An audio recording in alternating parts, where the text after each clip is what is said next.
Many of you have asked me to prepare lectures on different topics like the literary theories and literary devices also, and phonetics and so on and so forth. My plan is to discuss what is literature, types of literature, and then the flow of language in literature, broad flow of language and literature, and then come to literary devices and literary criticism. In between, I'll keep discussing books and authors which inspire me to keep myself motivated. So that is my plan.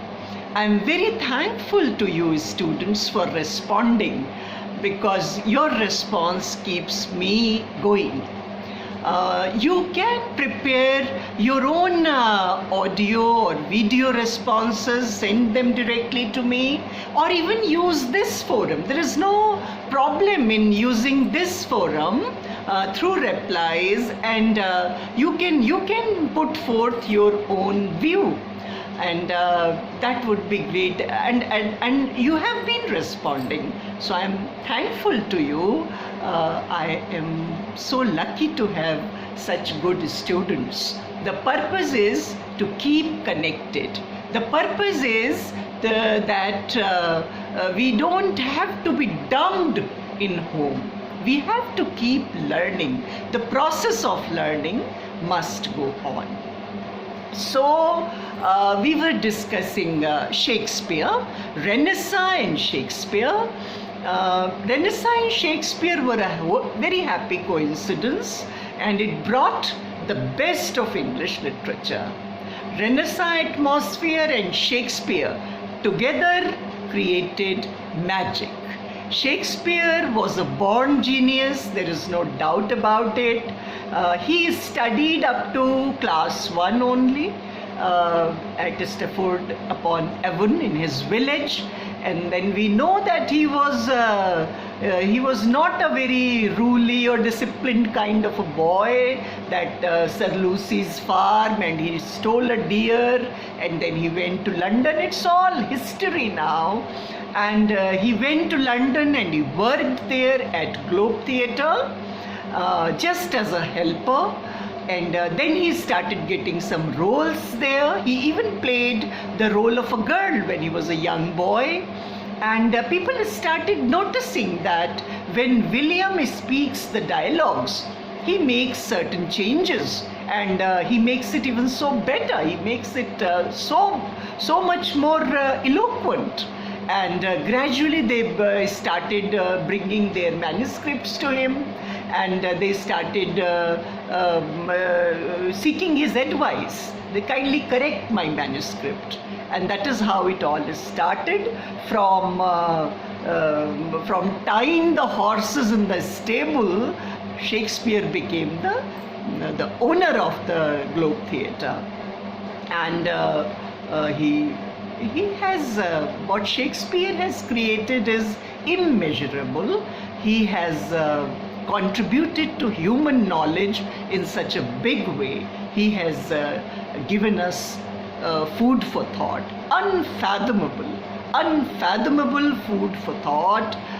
That is his greatness, and he has dealt with all topics: love, murder, death, revenge, friendship, hatred, enmity, jealousy, court politics, whatnot. He has given us so many, such a wide variety of topics, and he has dealt with them in a very profound manner, in a very deep manner.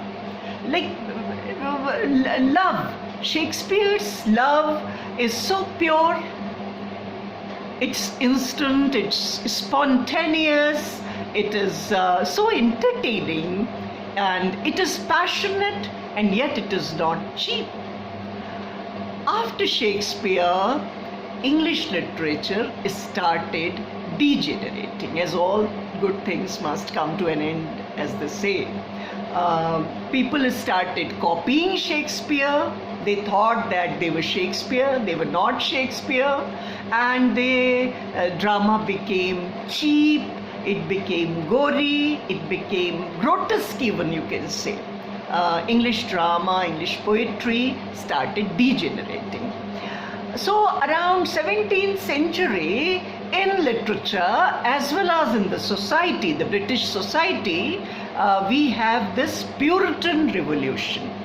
Puritan revolution happened, and there we have John Milton.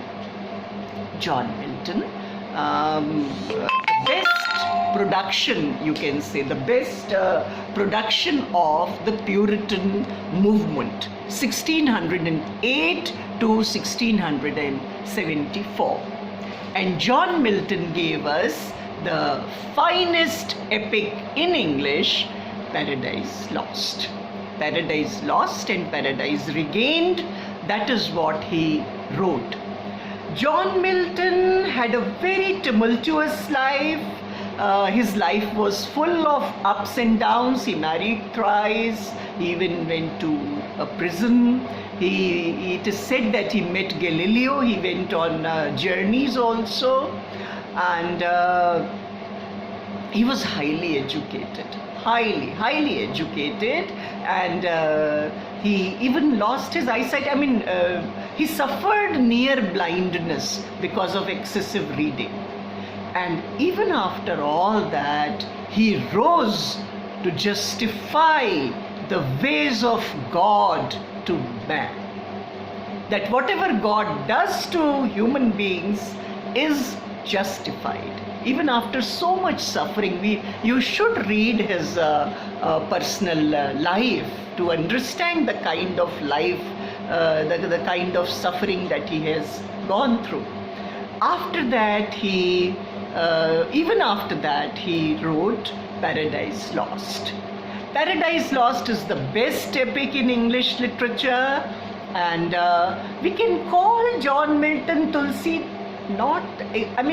Tulsidas ji is much more wide, much more deep, much more profound, but at least a part of Tulsi, that much we can give to John Milton. The hero of Paradise Lost is God. What happens is that in book 1 and 2, Milton discusses Satan. And so many people are confused that Satan is the hero of Paradise Lost. No, Satan is not the hero of Paradise Lost.